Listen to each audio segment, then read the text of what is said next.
বিসমিল্লাহির রহমানির রহিম।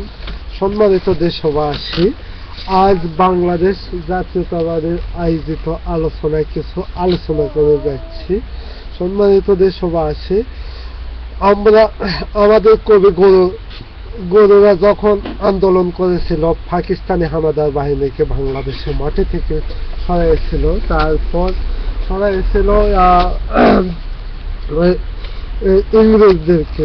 কিন্তু তৎকালীন সময় বাংলার মাটিতে তত বেশি শিক্ষিত জনগণ ছিল না।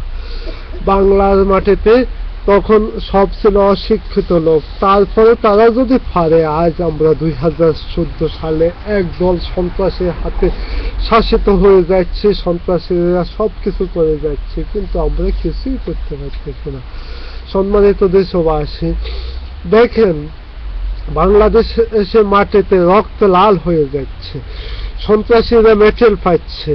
বাংলাদেশের পুলিশ বাহিনী আজকে একটা ডাকাত বাহিনী পরিণত হচ্ছে।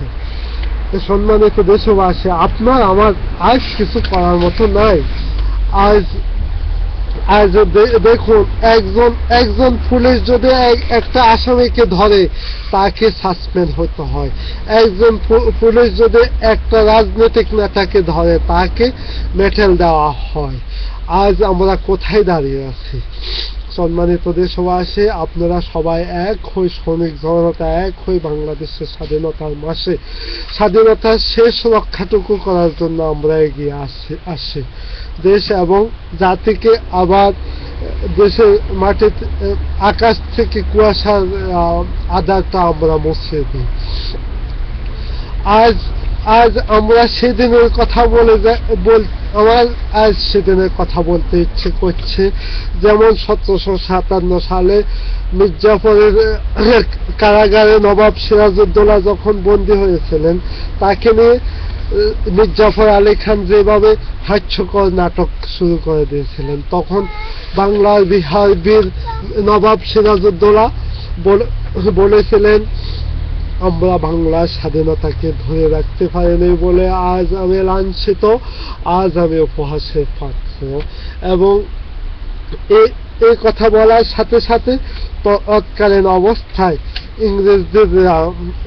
ইংরেজদের ভদ্র অবস্থায় সম্পূর্ণ বাঙালি জাতি এক হয়ে নবাব সিরাজউদ্দৌলাকে উদ্ধার করার প্রচেষ্টা চালায়। কিন্তু সেরকম পরিস্থিতিতে আমার নেত্রী বেগম খালেদা জিয়া সেই দিন হয়েছিল আপনাদের সবার চোখের সামনে।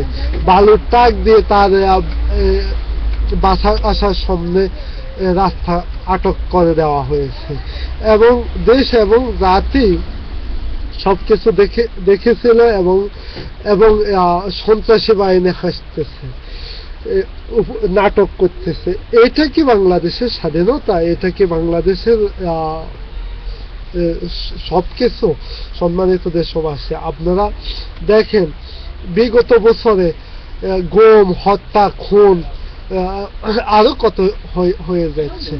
আজকে মাত্র 8% টাকায় দল বাংলার রাজস্ব দখল করে আছে, কিন্তু আমরা প্রায় 19 কোটি জনগণ কিছুই করতে পারতেছে না। এটা কিন্তু ঠিক না।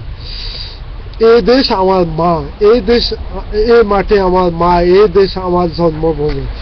এই দেশকে রক্ষা করা, মাকে বাঁচানোর জন্য প্রতিটা ছেলের কর্তব্য। কিন্তু আমরা কি করতেছি? সন্ত্রাসীদের শোষিত হচ্ছে। কিন্তু 2014 সালের সভ্য জগতে আমরা আমাদের মেধা দিয়ে আজকে উন্নত বিশ্বকে হারিয়ে দিচ্ছি, কিন্তু আমরা আমাদের জাতির জন্য কি করতেছি, দেশের জন্য কি করতেছি? সম্মানিত দেশবাসী, আমরা সবাই এক হয়ে দেশ এবং জাতিকে গড়ার জন্য সুন্দর একটা স্বপ্ন দেখি।